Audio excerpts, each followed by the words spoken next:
श्री स्वामी समर्थ, श्री स्वामी समर्थ, श्री स्वामी समर्थ महाराज की जयच्या नामघोषात श्री स्वामी समर्थांचा सूर्यमणी आणि श्री स्वामी समर्थांच्या पवित्र पादुकांचे पूजन करीत श्रीमंत दगडूशेठ हलवाई गणपती मंदिरात उत्साहात स्वागत करण्यात आले। सूर्यमणी आणि पादुका या दोन्हीचे दर्शन इतिहासात प्रथमच अक्कलकोटच्या राजवाड्याबाहेर पुणेकरांना मिळत आहे। पुण्यात सर्वप्रथम दगडूशेठ गणपती मंदिरात याचं पूजन झालं। श्री अक्कलकोट राजघराणे छत्री ट्रस्ट सोलापूर यांच्या माध्यमातून हा दर्शन सोहळा आयोजित करण्यात आला आहे। दगडूशेठ गणपती मंदिरात स्वागत व पूजनाकरता ट्रस्टचे अध्यक्ष सुनील रासने, कोषाध्यक्ष महेश सूर्यवंशी, उत्सव प्रमुख अक्षय गोडसे, सुवर्णयुग तरुण मंडळाचे अध्यक्ष प्रकाश चव्हाण यासह विश्वस्त पदाधिकारी आणि कार्यकर्ते उपस्थित होते।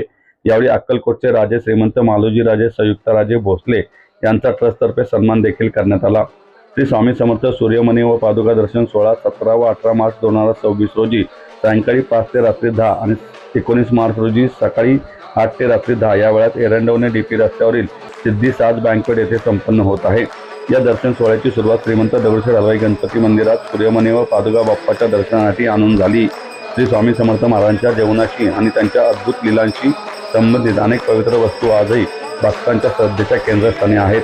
त्यामध्ये सर्वात विशेष व दिव्य मानली जाणारी वस्तू म्हणजे सूर्यमणी। हा श्री स्वामी समर्थांचा सूर्यमणी आणि श्री स्वामी समर्थांच्या पवित्र पादुकांचे दर्शन सर्वसामान्य भक्तांना घेता येणार आहे। विशेष म्हणजे या दोन्हीचे दर्शन इतिहासात प्रथमच अक्कलकोटच्या राजवाड्याबाहेर पुण्यामध्ये भक्तांना घेता येत आहे। जय गणेश। आज श्रीमंत दगडूशेठ हलवाई गणपती बाप्पांच्या मंदिरामध्ये एक अतिशय अद्वितीय असा योग हा जुळून आलेला आहे।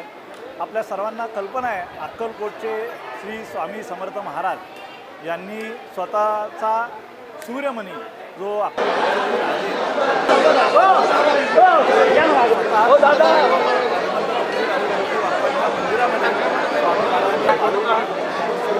या ठिकाणी आणला होता करण्यात आला आणि 200 वर्षानंतर हा प्रथमच बाहेर आला। बाप्पांच्या मंदिरात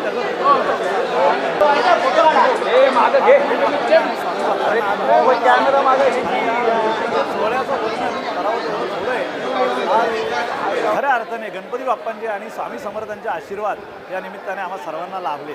धन्यवाद। जय गणेश, जय श्री स्वामी समर्थ।